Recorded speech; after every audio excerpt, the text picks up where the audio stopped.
Hey, what's up guys, it's Nick2, and today I'll be showing you guys an incredibly fun and powerful dark magic Spellshot Graveborn build that not only can easily one-shot pretty much every boss in Chaos 20, but is also incredibly versatile, allowing you to clear Chaos Chambers like super fast, while constantly being able to spam your spells and at the same time having your gun just destroy everything for you. Honestly, this build has a lot of moving pieces, and it took me a very long time to figure out exactly how I wanted to have it set up.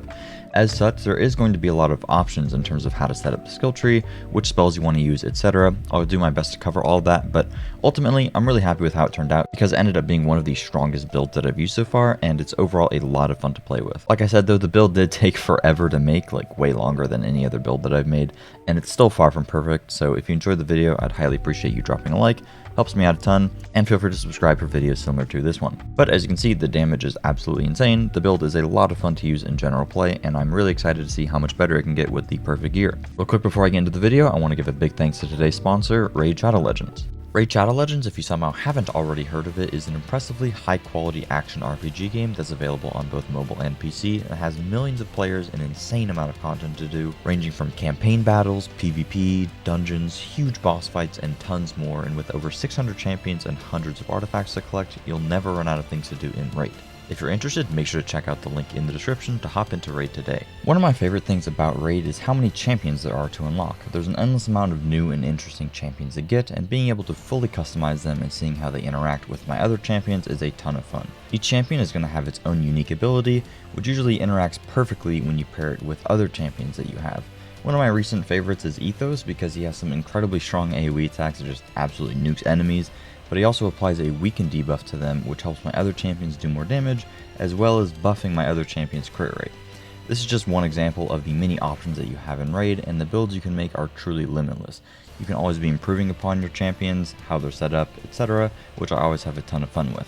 I highly recommend you guys jump into the game to start collecting some super cool champions, and luckily there's never been a better time to hop into Raid. This month is Raid's 3-year anniversary, and there's a ton of events and celebrations to take part of, and on top of that, Raid's first ever champion skins just released, which look absolutely crazy, and I can't wait for more of them to come out. Honestly, it's a perfect time to hop into Raid, and if you download using the QR code or my link in the description and you are a new player, you'll get a free starter pack worth nearly $40 that includes free champions Misericord, Tiger Soul, Romeo, 10 Magic XP Brew, 10 Force XP Brew, and 10 Spirit XP Brew. You can also find some extra rewards here in your inbox for the next 30 days. Make sure to check out the link in the description, and a huge thanks to Raid for sponsoring this video. Alright, there's a lot of things that I want to cover and a lot of different options when it comes to this build. I'll do my best to cover absolutely everything, but do bear with me if I go on tangents explaining a lot of things, because there's a lot of intricacies to this build that you typically don't see with a lot of other builds, and I kind of want to give you guys all the options and the full rundown as to why we're doing everything. So first off, why dark magic damage? Well, obviously if we're playing Graveborn, we're going to get a whole bunch of extra dark magic damage built into the tree. Honestly though, the main reason is that I just am a little bit bored, or very bored, of a lot of the cryo stuff, and I wanted to do something different. But on top of that, Spellshot plus Graveborn was my initial class combo, so literally ever since day one, I've wanted to make a build like this, so that's kind of why I'm really happy that it turned out the way that it did. Unfortunately though, my main goal for this build initially was to use Ambihextrous and use 2 dark magic spells, and while you certainly can do that, and while a option of this build does exist with that setup, I don't think that it has as high of upward potential. The reason being, and the main reason that we're using Dire Sacrifice in the first place, isn't because we're able to scale Dire Sacrifice's damage super high, which is another build in and of itself, but for the purposes of this build, we're not scaling the damage of that really high. The main reason that we're using it is just that a lot of your power with a lot of builds is going to come from your enchants. You can get upwards of over 100-200% extra damage from your enchants, and the problem is that a lot of the on spellcast enchants aren't good, and the on action skill use ones are insane. As you can see, I have on action skill 50%, on action skill 50% dark magic damage, on action skill 40% spell damage, on action skill 20% global damage. So missing out on any of those is pretty much just going to drastically hinder our build. If you didn't already know, all of the action skill active enchants are currently bugged to where even if you're using a skill that does not stay active, like Dire Sacrifice, it is just going to last for 60 seconds. However, whenever this ends up getting patched, you could very easily just swap over to Reaper of Bones and just use your skill within that window, and you'll still be taking advantage of the while action skill is active. So that is the main reason for using Dire Sacrifice with this build. I will probably make a version of this in the future that uses 2 spells. However, I do think that there's a lot more gear optimization required for that, because so much of your power is going to come from those enchants, and there's not a lot of enchants that are very good that are on spellcast use. So getting into the build itself, the main purpose of this build is pretty much to just make your spells do as much damage as possible, converting that spell damage into gun damage so that your gun actually does pretty good damage. Quick little tangent about Furior weapons. I plan to make a separate video on this. These things scale off of gun damage, spell damage, and companion damage. In theory, that would mean that you could triple dip and make its damage insane. You can't seem to make its damage as insane as you want, but the damage can get extremely good, and this thing will pretty much carry you in Chaos Chambers and clear things. If you look at any of the boss gameplay, my Furior with absolutely no buffs is basically soloing the boss before I end up using a spell. And then the spell is kind of there in tandem with it to just help clear out enemies that have more health, or just one-shot bosses, or literally just for fun. So these are the main two components of the build. Dire Sacrifice is more so just a means to an end. In terms of how we want to set this up, we basically want to scale as much spell damage as possible, as well as scaling dark magic damage. So in terms of the spell shot tree, we're going to max out our spell crit, because again, our Furior weapon is going to count as a spell. Really weird how that functions.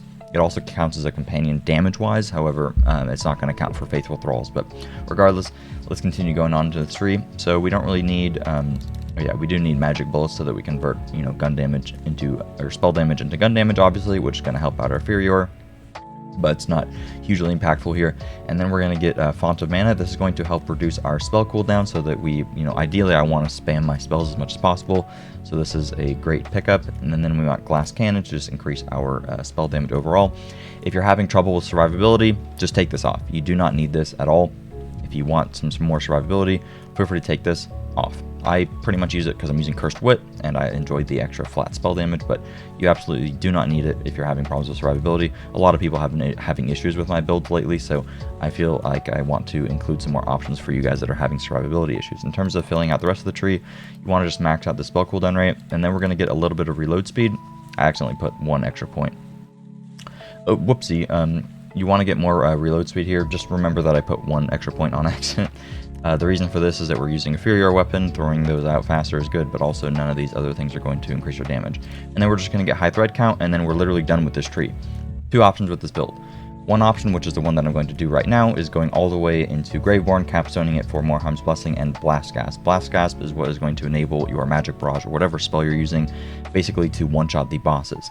If you don't care about one-shotting the bosses and you would rather have your guns do all of the work while simultaneously using spells at the same time, while using your spells a bunch, and having really low cooldown on that, you could use Sever the Thread and get 1 slot 1 kill, so you get the extra gun damage there. The reason that you do not need this, I don't think, and that it is overall better to play Blast Gasp, is that you end up getting so much cooldown rate for your spells that you really don't need Sever the Thread, and your gun already does so much damage from Harvest. Harvest is going to, basically, the gun pixie that you throw out counts as a companion, right? So what ends up happening is that half of your damage is actually coming from Harvest, and you're scaling your dark magic damage so high that the majority of the damage from that is coming from this. It's about half of it, I would say, which ends up being kind of crazy considering. But if you want your gun to do all the work, you could do 1 slot 1 kill, and you Sever the Thread if you're using a spell with like a really high cooldown. But for my setup, I like to go Capstone Graveborn for Blast Gasp. So I'm going to put 3 points into Faithful Thralls. We hardly benefit from this at all. We get some extra companion just like flat by having, our Demolish Companion. And sometimes if you want to throw out a Furior weapon just to get some extra damage with Hydras, you can do that. I don't really take advantage of it. In none of my gameplay clips am I taking advantage of Faithful Thralls, but it's extra damage, so why not? If you're having spell cooldown problem, you could just put, all those points into spell cooldown instead. Now we're going to max out Harvest. Harvest I've made separate videos on. This pretty much has a bug currently where it's going to keep stacking up over and over, and if you play like 3 Chaos Chambers in a row, you'll notice that your pets are randomly doing 200k per shot. In none of the gameplay am I using this. Every single run I make sure to quit my game so that my Harvest is not stacking up, but that's one benefit of this build, is that if you keep playing, it'll get only stronger and stronger because of Harvest being bugged, which hopefully they end up fixing. Then we're just going to max out Dark Pact for some extra dark magic damage. The rest of these points, if you want survivability, max out Sanguine Sacrament. I'm actually going to try this out right now because I have neglected to so far, but also I don't think that Stain of the Soul actually is worth it at all because it is bonus dark magic damage of its own damage, and it doesn't seem to scale off of it properly. It doesn't really do a whole bunch of extra damage, and a lot of our spell damage is going to be from Blast Gasp in the first place, so I don't think this really does anything. So I'm going to put the point into Sanguine Sacrament, and then Ascension gives us a ton of extra spell damage, and the maximum health is super good for survivability. Sanguine Sacrament is really good for survivability too. Alternatively, you could put the rest of the points into Stainless Soul or Dark Hydra. I'm going to try playing without it just because, I don't really notice it in the first place. And Dark Hydra has a chance to proc some extra Hydras so that we get Faithful Thralls, and also the Hydras will do extra damage with Harvest. Then we're just going to max out Blast Gasp here for the obvious chance to create an elemental explosion, which seems to scale off of things separately, so it does a whole bunch of damage in and of itself. Lord of Edges, just for some extra damage dealt and damage reduction, and then 1 point into Mordheim's Blessing. If I had one additional point that I didn't accidentally waste into the reload speed, I would likely put it into Essence Drain, or you could put it into Hydra so that you could randomly proc 2 Hydras. That's how we're going to have this set up. In terms of the hero stats here, you want to max out your crit damage, and then you want to max out your crit chances so that your spells and your guns have maximum crit and stuff. And then the rest of it is kind of up to you. You could do spell cooldown or you could do skill cooldown. I like to have my spells up as frequently as possible. Even though the cooldown gets pretty low, I'm still going to do spell cooldown because I seem to have my Graveborn Dire Sacrifice active enough. But if your Graveborn ability isn't active as much as you want it to be, you ideally want it up every about 10 seconds because that's how long some of the buffs last. So then you could then spec some points into skill cooldown. In terms of our guns, so this is where it gets a little bit complicated and there's a lot of options here. So like I mentioned earlier, the main weapon that we're using is a Cryo Furior that is a Pixie, and you want it to be a crossbolt pistol because these do a crazy amount of damage. This is a particularly hard roll to get, but this is what you want. Like I said earlier, the Pixies scale off of gun, spell, and companion damage, and these do a crazy amount of damage overall, and when you throw them out, you're going to get those spell weaving stacks as well. To have another weapon in your offhand to give you more spell weaving stacks, I'd recommend Handbow the Engineer if you just want a weapon to be able to swap to and just get your spell weaving stacks up pretty high, but you certainly don't need that. An alternative is having a weapon. I'd recommend it not being a pistol or whatever the same weapon type is of your primary weapon, because basically the idea of having this one is to get your spell weaving stacks up, but also at the same time, like let's say you just initiate combat, you want to get your spell weaving stacks up, but you also can get some Faithful Thrall stacks at the same time. These Hydras won't do very much damage, but it is certainly better than 0, and you'll get some Faithful Thralls kind of just for free. But if it's the same thing as a pistol, you may as well just throw out the Pixies for the spell weaving stacks, because you'll end up losing a lot of ammo in that way. So I'd recommend this probably being a shotgun if possible. And then another option that I really like using is a Gluttony of the Carver if you just don't want to use the Pixies, if you want something to be pure dark magic damage. These things are a lot of fun to use. You throw it out and it just does a crazy amount of damage and does this really cool effect. This is particularly very strong. I just think that it's a little slow when it comes to clearing out Chaos Chambers, and how broken Harvest is with the Furiors is really good. But if you wanted to use this instead, you could certainly decide to not opt for Harvest, but the Pixie pretty much makes the build succinct and fully fills it out in terms of versatility, letting you clear things faster, making your boss kills a lot more consistent, etc. In terms of your melee weapon, you always want to use a Goblin Pickaxe, pretty much no matter what build you're using, unless it's a melee build. This is going to give you spell cooldown rate, action cooldown rate, and movement speed, which is perfect for this. In terms of our spells, there are 2 options that I really like using. One of them is the Magic Barrage. This roll that I have is like insanely good, and it's incredibly difficult to get one of these. Overall, this does a crazy amount of damage. I don't know if there's any other dark magic spell that exists in the game that is going to do higher damage. Basically, you want 2 projectiles, and you want as much spell damage as possible. This is a particularly low crit chance roll, which is unlucky, but as you can see, the cooldown is really low. So if you're in a Chaos Chamber using this, anytime there's a mob with a lot of health, you will have this ready to use, and it's a lot of fun to use. The other spell that I like, which is the main impetus for this build, was Quaking Sunders. These things are so much fun, but oh my god, are they hard to get. The reason that you want a Quaking Sunder is it has the text sends a second burst of energy through the fissure, so whenever you pop it down, it's going to send basically 3 lines out rather than the just one. An alternative, I don't remember what it's called, but it is the... I don't seem to have one. There's another Sunder that basically allows it to chain elemental damage, and that one is really cool too. It's almost impossible to get a Sunder with 2 charges. This took like hundreds of thousands of crystals spent to be able to get this. You can easily use one that just has 1 charge. This is my favorite thing to use, and this is the reason that I wanted to make this build in the first place. So when I just do Chaos Chambers, I run around with this, and then if you wanted, you could just swap to the other one whenever you're doing bosses. It's kind of up to preference which spell you want to use. If there's a different dark magic spell that you guys like using, like there's the legendary laser hand one, if you like using that one, feel free, comment down below other spells that you guys like using. But these are the 2 that I found to be really good, and the Sunder is the one that I like to use overall. Now, when it comes to let's talk about our class item next. So our class item, I have actually one that's very good here. Ideally, you want it to have high thread count. This is just going to overall increase your spell damage by a ton. Really good. And then I have spell crit and spell damage, which is absolutely perfect. And then I have, while standing still, gain 50% increased crit chance and dark magic damage. This is perfect for whenever using the magic barrage, trying to get it to do a whole bunch of damage in one hit. You just stand still, have extra crit chance, and you have extra dark magic damage. So that's really good there. I don't really know of any alternatives that I found that are good. I guess lowering crit chance but increasing crit damage by 50%, a smart armor, that would not be bad at all. 50% crit damage is kind of equivalent to this. Just make sure that you get high thread count with it. Unfortunately, this is Spellshot Spore Warden and not Graveborn, but that's not all that big of a deal. When it comes to our neck, so mine is particularly interesting. There are two options here. The one that I have is more for mobbing, where whenever you get a kill, it's going to increase companion damage, and companion damage is going to increase our Pixie's damage. However, this does not scale the damage from Harvest. So ultimately, this is kind of just more for mobbing. The other option here is using one that has, whenever you cast a spell, reduce your action skill cooldown, and then while your action skill is on cooldown, increase your spell damage. This is really good because whenever you use your Dire Sacrifice, you're buffing your spell by a ton already with all your enchants, but then it's also going to give you 30% extra spell damage.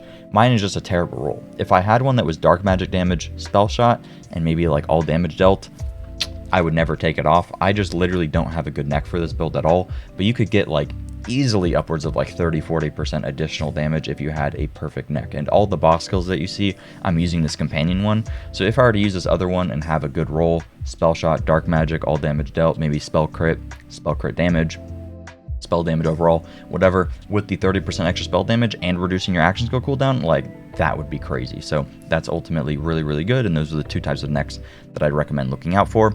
In terms of your shield, you want a Cursed Wit. Always, if you're having survivability issues, you could use something else if you want, but I like the Cursed Wit because it's 100% extra damage, so that's going to enable us to do more damage.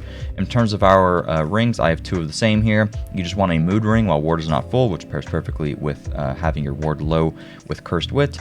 You end up using this so that you get 100% extra spell damage, and then I have spell crit. Again, this could be spell crit, crit chance, spell crit damage, and spell damage, and this would be like significantly better, but this is how it is. When it comes to the enchants, these are particularly really good, and this is one of the main reasons that I wanted to make this build in the first place, is that you can get an extra 50% dark magic damage from an enchant while playing Graveborn, which is crazy. I mean, that's 50% extra damage, right? So you can get 50% extra damage whenever you activate an action skill, which is going to be your Dire Sacrifice, 50% dark magic damage again while action skill is active, 40% spell damage while on action skill start, and 20% global damage on action skill start. The 40% spell damage actually seems to be worse than the on action skill start 20%, because the 20% is global. So that means that you could easily swap out the on action skill start increased spell damage to on spell casts, on spell use, whatever, 15% global damage. That would be pretty good. The problem is that I don't know if that even works. Like if you're channeling a magic barrage, I don't know if that you get that extra damage like as it's shooting out, so that magic barrage benefits, or if you get that damage from, you know, after the fact. Overall, those are the enchants that you want to use, and as you can tell, I mean, you get 20%, plus 40%, plus 50%, plus 50%. You're nearing 200% extra damage just from enchants, and that's pretty much the main reason that we're using on action skill start stuff. I would really love to use, you know, just two spells, but honestly, losing out on 200% extra damage does not sound like a good time to me. I have tested while action skill is active, increase elemental damage. Elemental damage does not appear to work with dark magic damage. I could be wrong. It's very difficult testing things in this game, so feel free to let me know if I am wrong and stupid, but these are the enchants that I would tell you guys to use.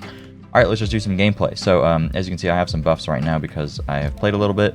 So I'm going to quit to main menu, and then I'm going to come back into the game because I want you guys to know that there's no harvest bugs going on. Obviously, like I've mentioned in other videos, and even in this video, harvest is bugged, so the longer that you keep playing, you'll keep getting stacks of that, and that will make your pixie do a crazy amount of damage. So I just want to show you guys that there's no bugs or anything going on. Right here, I'm just going to speed this up so you don't have to watch me run all the way over there, but I don't want to edit it at all.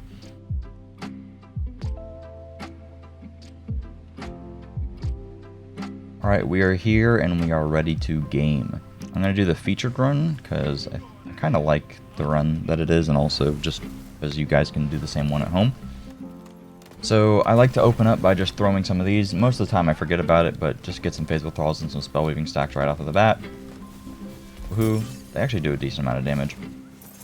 And like I said, I like using my Sunder spell, so that's what we're going to be using. I'm going to be honest, the survivability with this build can be a little bit unfortunate sometimes. You can get some stuff like that happening because a lot of the time you are damaging yourself by using Dire Sacrifice and lowering your health. As you can see, my Pixies just completely carried that. If I had my Sunder up, so the problem with going down all the time is that whenever you go down, you lose your on-action skill active buffs, and that can be a little bit unfortunate. Obviously, when I make builds, I like to just focus purely on damage. So that's why I kind of like the riskier playstyle there, because I just like to see the bigger numbers, but it can be a little bit unfortunate. That's kind of why I wanted to spec into Sanguine Sacrament. The more that you get Sanguine Sacrament stacked up and you get Harvest stacked up, so you get that extra health, survivability will probably be a little bit better. But honestly, this game not having health gating and just barrels like that I'm going to blow myself up on. Oh my god.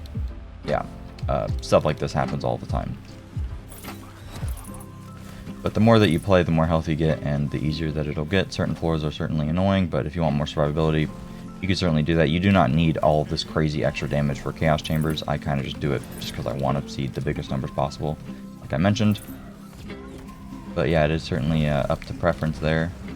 Let's get this guy. The only thing that I don't like about Sunder is that there's no verticality to it, and you can't like aim down with it. But it is my favorite spell. Having two charges of it versus one is so nice, man. I've always only had them with one.